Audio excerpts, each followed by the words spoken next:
Well, build my gallows and build them high. Makes a long time climbing before I die. I want the chance. Hello everybody and welcome to Longbangers Extra Time. I'm Matty. Good morning, I'm Colin. Good morning, I'm John. And our episode is sponsored by Leith Spirits, who provided us with 2 tickets for the Derby. We'll be doing the draw later on today, so look out for the winner there. Good prize, that 2 tickets for the Derby. They are like the rare as hen's teeth, as I said before. Hopefully they go to somebody that can't make it, that couldn't get them, because there'll be lots of folk in the draw that have already season tickets. Aye, that's it. Somebody. So I think there's been a few folk who've absolutely hammered the Twitter, which is what we were wanting, and best of luck to them. Christmas Eve, guys. You're all set? The traditional question. You all set for Christmas? Mm-hmm. Yeah. I've got a wee trip planned this morning for me. My daughter, to go and see Santa Claus, and then the rest of the day I'll just be pottering about, watching TV, getting in the festive spirit. That'll be me trying to get in the festive spirit because I'm can't be arsed. Colin, you started drinking. I half expected you to be sitting with a glass of Baileys. No, just get ready for Christmas Eve. Chill out. I'm on standby. To pick my daughter up at 12:15 midnight to Christmas morning. She was maybe getting left home for a friend, but now they've decided to have a drink. So she's like, right. I'm like, can you not get another lift? So I'm waiting to hear what the outcome of that is before. That's Dad of the Year, Colin. There, can you get someone else to pick you up? Right. Well, it's my Christmas as well, John. You know what I mean? If anything, she's ruining your Christmas. Like that's quite selfish. Well, my plan was this afternoon, stand and chop all my veg and all that shit, and maybe have a wee glass of wine when I'm doing it. That's up in the air at the moment. So just a coffee. Oh, my new mug that I got in my advent calendar. Oh, lovely.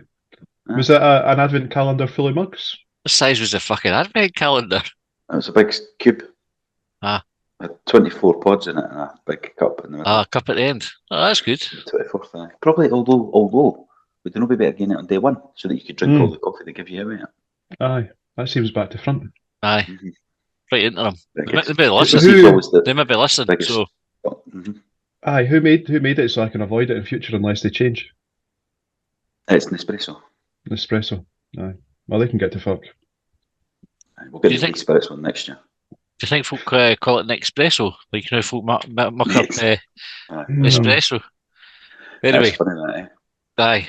Right, there's no game to talk about. If folk are wondering why we're running on shite like this, the game yesterday was called off. John, you were part way to Dingwall when the news came through. You end up doing pub and curry, was it? Aye, it was rather coincidental. So it was me, one of our listeners, Raymond McBee, who's well known for collecting shirts. Your son, Josh, Dave Graham was on the bus as well. And Raymond insisted, or suggested rather, that we have a wee stop at Hermiston Park and Ride rather than Hermiston Gate, which was just about 10 minutes walk down the road, face house. And then when the bus got turned around at Stirling, after hearing that not Stirling, Perth, when the game got called off, we went back to Curry, which was in a couple of pubs in Curry, which were about a 2-minute walk face house. So it was very much a Raymond weekend. He's done well there, hasn't he? What do you think would have happened if we played? Think it would have been a good game? Well, I'd suggested on the bus that, because the weather was shite, because it was a massive drive there and back, that what we were probably going to get, or what I'd hoped, was an 89th minute Rocky Bashiri winner for a corner after 89 minutes of shitey football. And I was denied even that. Clearly I'm on Santa's bad list this year. There was some footage, a couple of, I think, Hibs fans that were on the pitch at Ross County sort of complaining that the pitch was actually playable. Did you see the footage and did you have a view on it, Colin? Yeah, it looked fine. I didn't know if it was for yesterday, but it was only a certain bit. It could have been. Yes, they said it was pitch waterlogged, didn't they? Or BBC said frozen pitch, actually, because I thought frozen. But that looked fine for that video. If it was yesterday, if it was that bit of the pitch that was wrong, and if it wasn't called off because it was for roads and travel, because it's sometimes that, isn't it? Sometimes take that into consideration. John, do you have any complaints about when it was called off? Because there was a bit of talk about that on Hibs.net and Twitter. Folks said it was a shambles and embarrassing and things like this. How think do you get the balance between kind of giving the game every chance to go ahead and giving supporters enough notice? Where I would don't you know. need to Like, leave if you were going to the game, though? Right, you guys were leaving in the other buses. I know that the one my brother-in-law goes on, the 2016 bus, that they left early because they were getting to a pub up there. So if you were leaving to go to the game, 10:30, you wouldn't need to leave before 10:30 if you come for this way, would you? If you're just driving up the road. we got picked up at 9:20 at the park and ride, and as I say, we stopped at like a wee services. I'm sure it was on the road to Perth, and the authorities or whoever it happened to be, whoever said, like, because it was Ross County had tweeted and said it was 10 o'clock. That's when a pitch inspection was going to take place, and I think because of the weather forecast, yellow warnings, that kind of thing. The bus had pulled in. I don't know if the driver was going for like a beer or whatever, but we took the opportunity because I think by this point it was maybe like 10:30, say, and the pitch inspection had already been taking place for about half an hour at that point, and folk were getting antsy like, "Oh, how long's a pitch inspection supposed to take?" And then within like a matter of minutes, like the game had been called off. So I want to say it was about sort of 10 to 11, when the official confirmation came through. So I think back to like previous years, and I think everyone's circumstances are going to be different. I don't think there's an approach that will suit everyone, other than say doing like a pitch inspection at say like 8 o'clock in the morning. Yeah. Because as Colin says, like, but different buses, different places, I'll leave at different times. I've got different plans. If I was leaving today from here right now, 3 hours 16 minutes it would take me. So you could say 11 o'clock would be the latest point to call off, probably to give reasonable.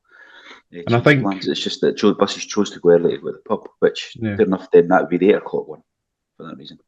And I think as well, there was a suggestion on the bus yesterday. I don't know how true this is. Like, folk who are more familiar with the road, I'll be able to confirm or tell me I'm talking shite. But the suggestion was that it's quite difficult to get turned around on the A9 to come back. So actually, where we were, it was kind of like commit or go back. So everyone got a coffee. A few folk got a wee Subway sandwich, and when the game got called off, we made plans to go back to Curry. And the bus that we were on, we're going back to, I think it was the Dual Social Club or Miners Club. I don't know if you guys are familiar with it. I know just that. A wee bit. That's where our parents live.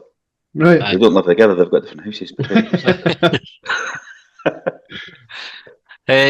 So no game to talk about yesterday. So let's focus on Wednesday's game night. We've got the derby on the 27th. I suppose probably the starting point for that one would be to look at the news about Sky covering it a little bit different. So you've got Nick Montgomery mixed up. I think Sergio Raimundo's going to have a body cam on. They're going to have cameras in the dressing rooms and things like that.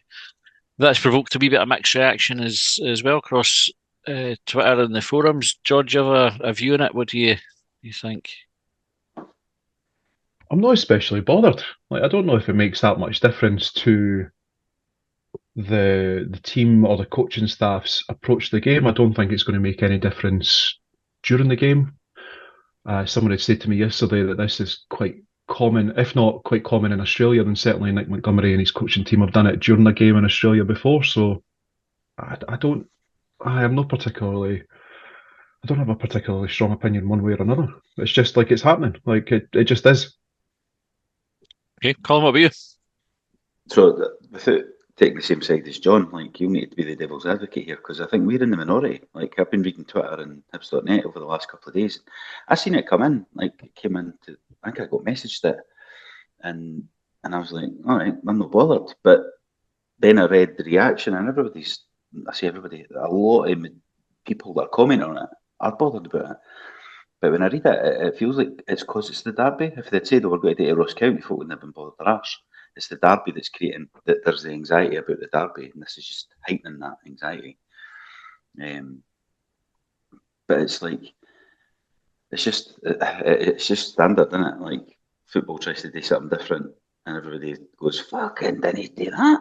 That's kind of what's happened. It's still the same with VAR. Can't he celebrate a goal? Can't do this? Can't do that?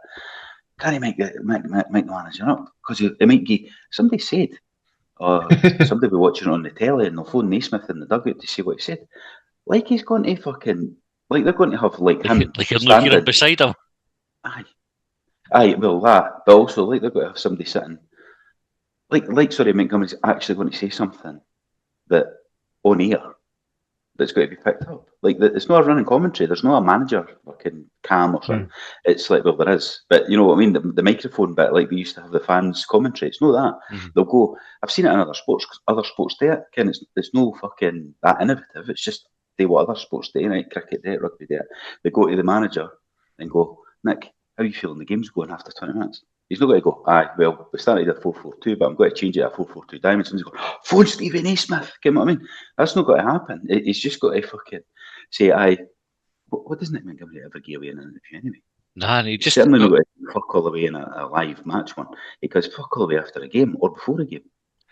Nick Montgomery, I don't know if you've noticed this, Nick Montgomery's style at answering questions is the interviewer will say something like, Nick, you must be happy today because the conditions were atrocious. He said, yeah, I'm happy today because the conditions were atrocious. I know. And that's it. Like, he pretty much just rewords their question, just says it back to them and just bats it away.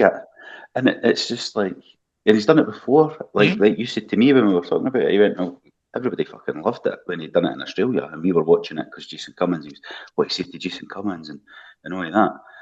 But when it's us, it's like, I would definitely didn't do it because it's harsh. It's like, I'm a wee bit embarrassed that that's the reaction. That we've got that lack of vision or foresight. And I even watched the Naismith clip for the BBC this morning, 50 seconds, and he's like, aye, I think we've got a good product. No, we've no, right? No. we need to create, but we need to have boundaries, so we should do something different. Like what? Nobody said like what, Stevie, right? And I'm assuming the only reason he's what mic'd up is in case he gives somebody fucking personal abuse, like we all know he's done before, eh? That's what I can imagine. He's not going to be caught on camera for, or microphone for. Aye. I think I could speak on behalf of insomniacs everywhere to say it's a bit of a blow to them that he's not chosen to be mic'd up. Because what a boost that would have been.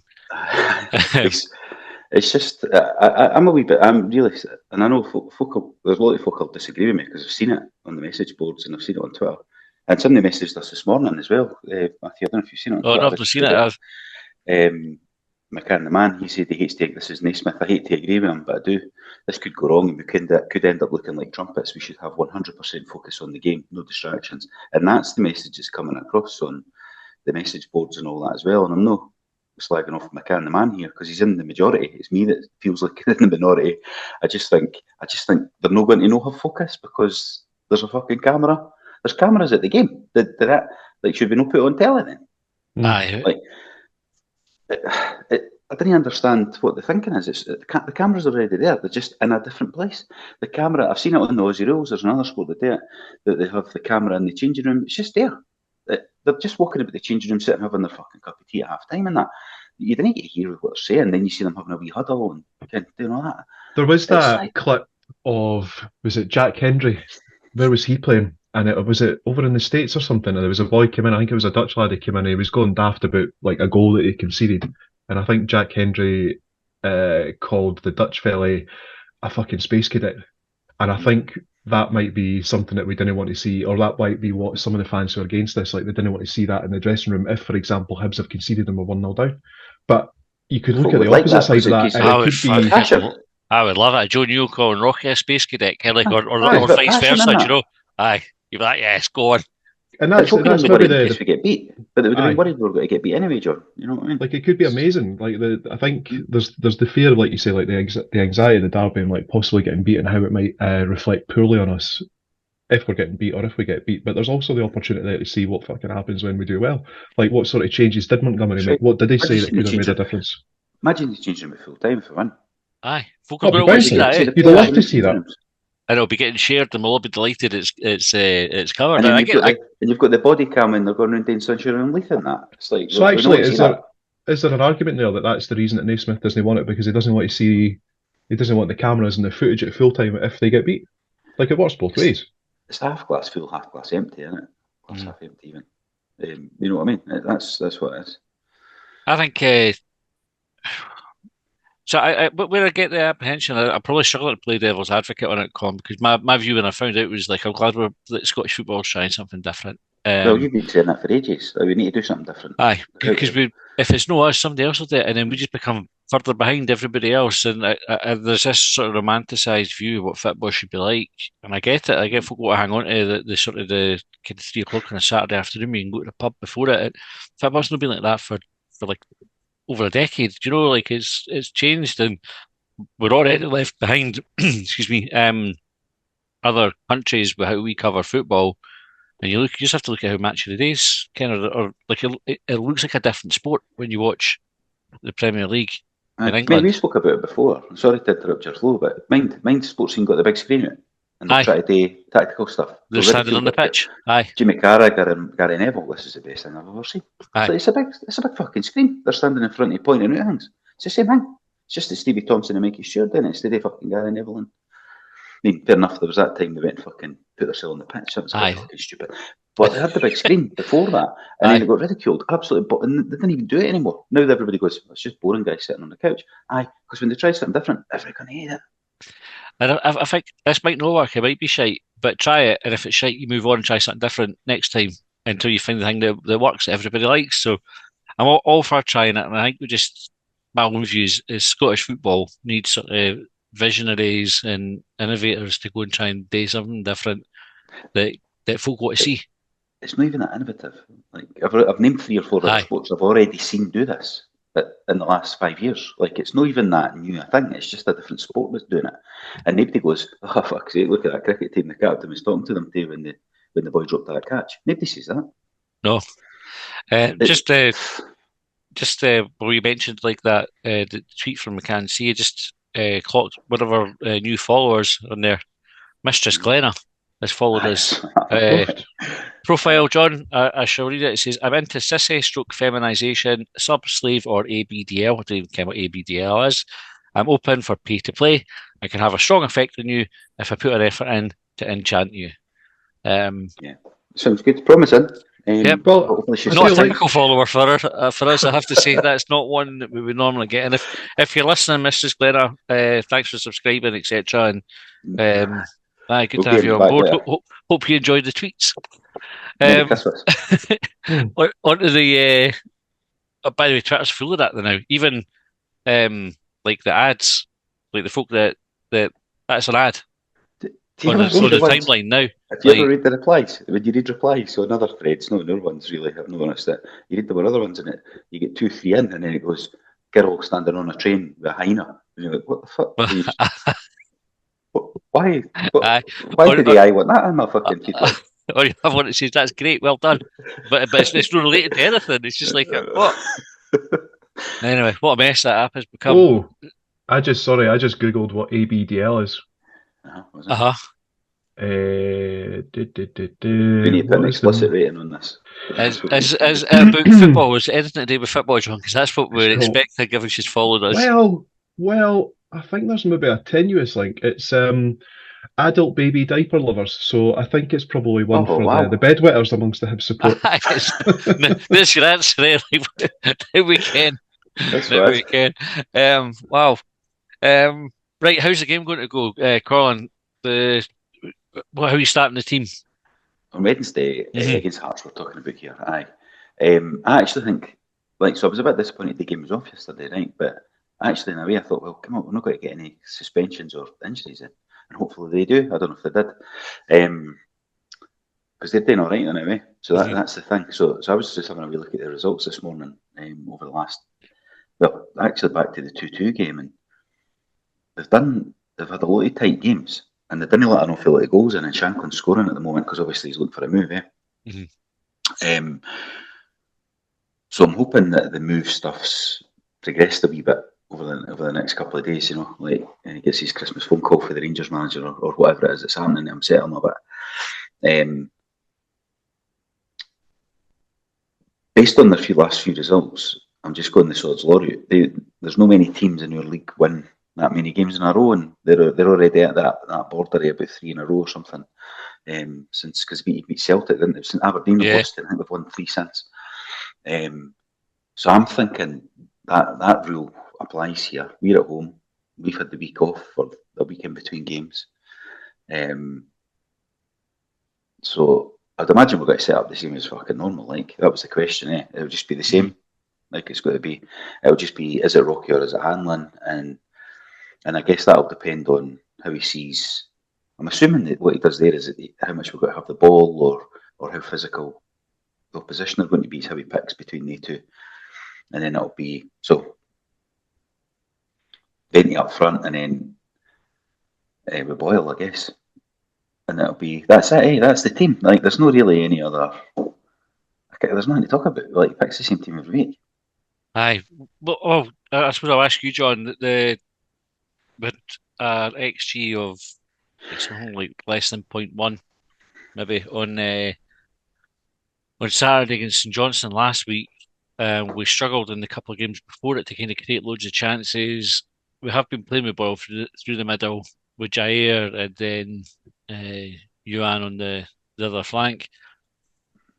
Is there an argument to be made to bring Doige into partner Vente and then pick your two wingers from Boyle, Yuan and Jair? I think so.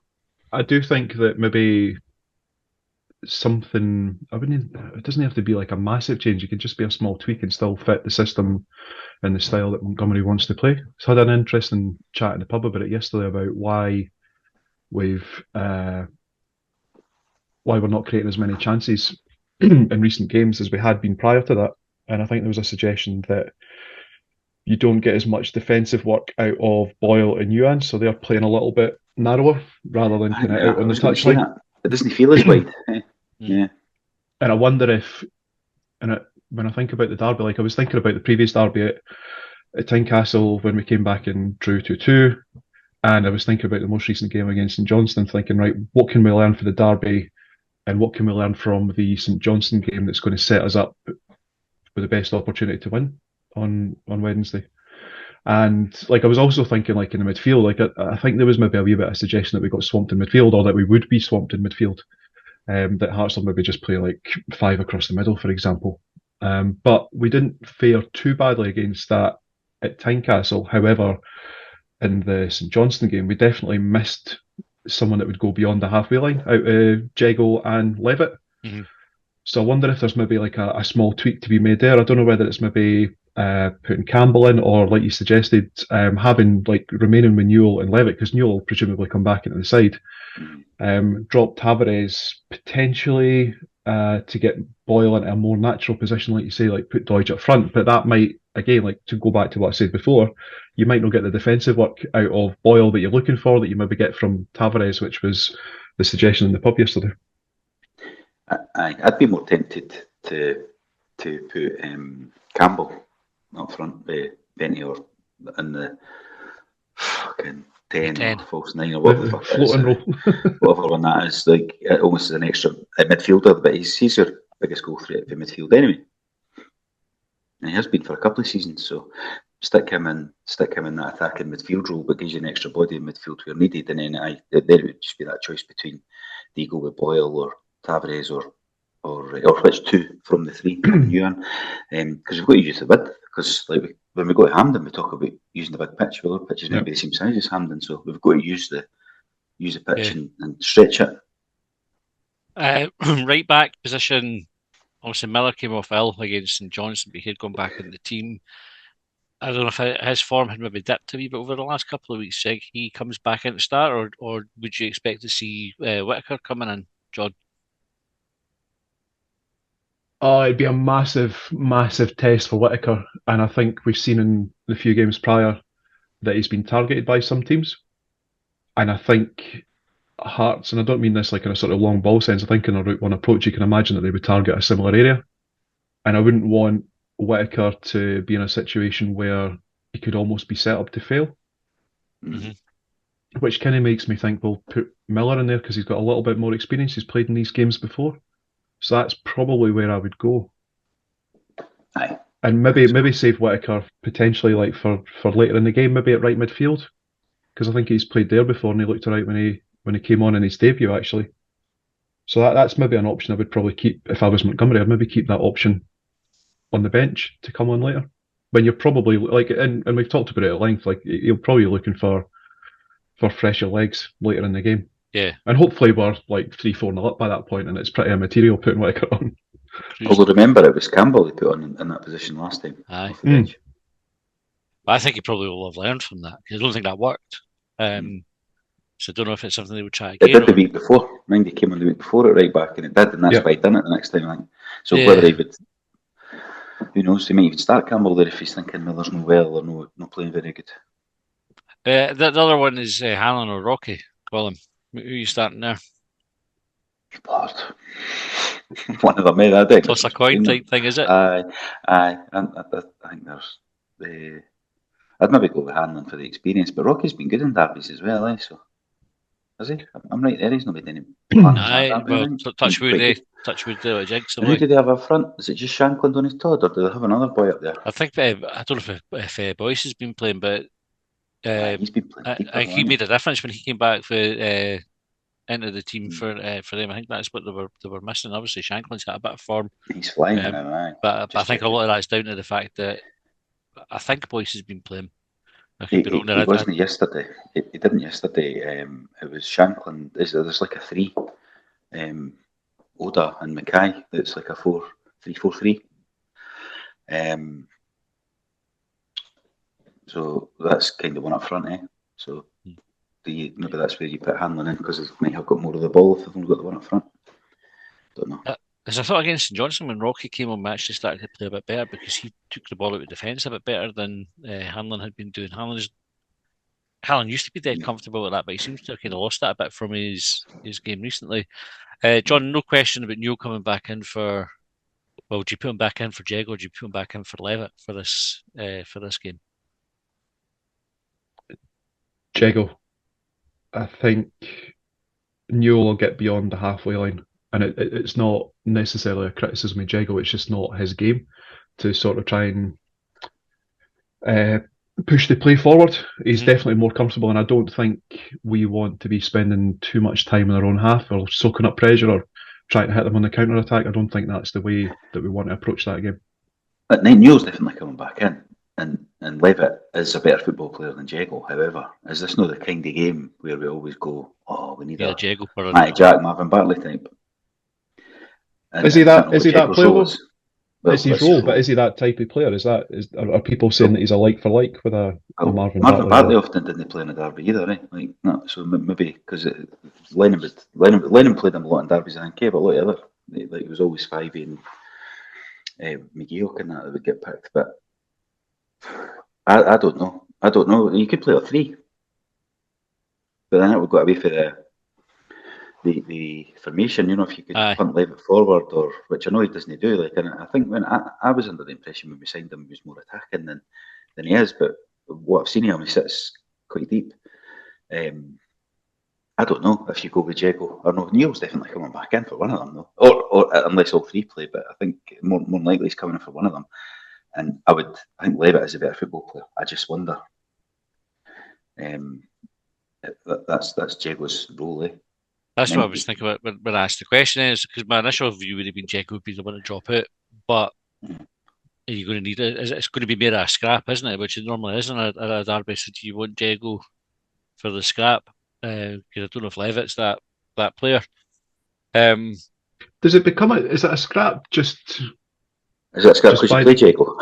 Is that what you mean? Well, that's what like. Does it turn into a scrap because of the opposition, or does the opposition turn into a scrap? Like my general feeling is that it doesn't have to be that game. Like if you're better, you don't need to rely on that particular player. Like you just play football, you play better football. But if it becomes a scrap, then maybe that changes the whole game. But I don't know. Like you'll get this sort of. Because it's 100 mile an hour, John. Sorry, but in there, is it like there's more adrenaline? The cameras are on. Possibly, the lights. Everybody's running a bit faster. So it just feels like that. Just feels like a wee bit reductive. It just says like we're going out for a fucking like you say for a scrap, but it just feels like a bit of a shite game. Like to approach that way, and that's why I think it generally is. Whether the approach that tends to be how it goes, isn't it? Aye, but it was at least for the start. Earlier. What we were talking about earlier was like changes in Scottish football, like change and try something new. Like, are we going to approach it like it's going to be a scrap? Or are we going to approach it to try and win the game? Like, And this is what I'm trying to understand, like, because we talk about the Derby, we've talked about anxiety, and I'm looking at the last 3 games at Easter Road, and like the sort of like the last 6, the form guide, and it's reasonably even. I think the last 3 Easter Road, it's been a win, a draw, and a loss. Like and there's not a lot of goals unless we get beat. So I'm thinking about like trying something different, like just trying because we're talking about like whether we play narrow, we play wide, we play Doidge up front, we do whatever. Like, can we just go out and try and win the game? Is a change? Can we go out and try and win the game? Battle, but the mentality is win the battle, and then you can then go and win the game, sort of thing. But so do you win the battle by playing Jeggle, or do you win the battle by winning the game? And I'm maybe coming out with like philosophical bullshit here, but I didn't want it to come to a scrap because it'd be. And I think, do you know the reason why I don't want it to come to a scrap? It was because it'll be a shite game. It'll be 1-1. It'll be 0-0. It'll be boring, and we want a win. But see if we go and see. Here's the thing, though, right? No matter what, like whatever the team is, see if we get beat on Wednesday, Wednesday night, Thursday, all folk will be talking about how soft we are.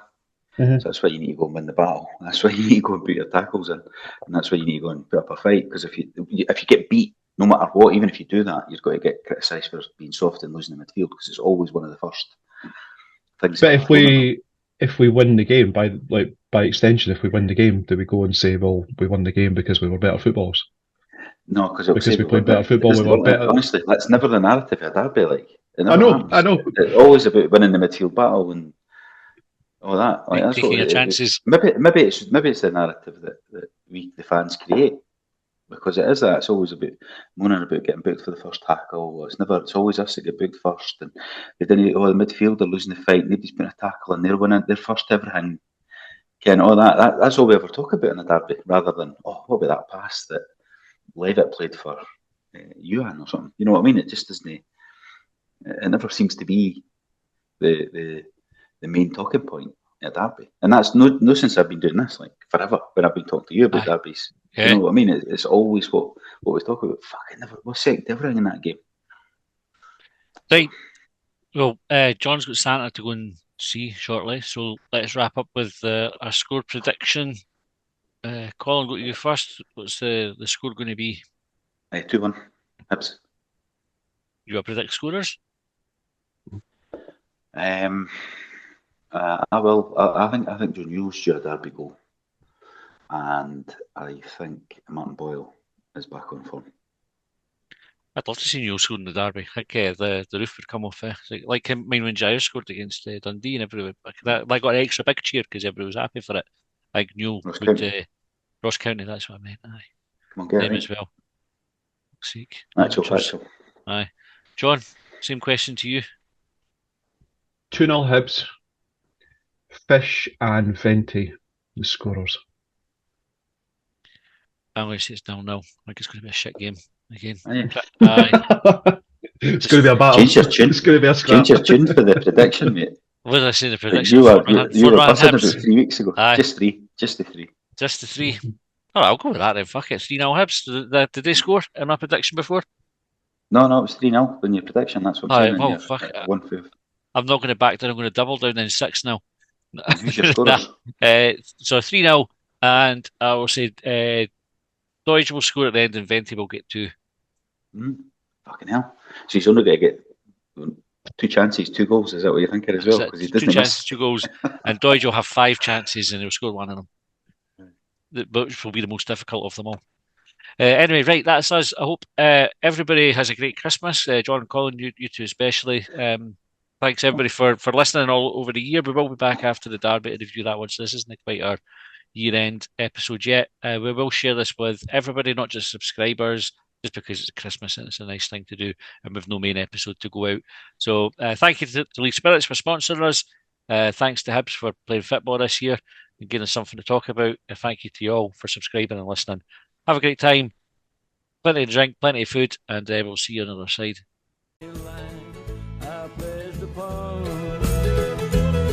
Well, they trailed me down when I broke free. I drank all the whiskey in Tennessee. I don't drink water, no, you know what I mean.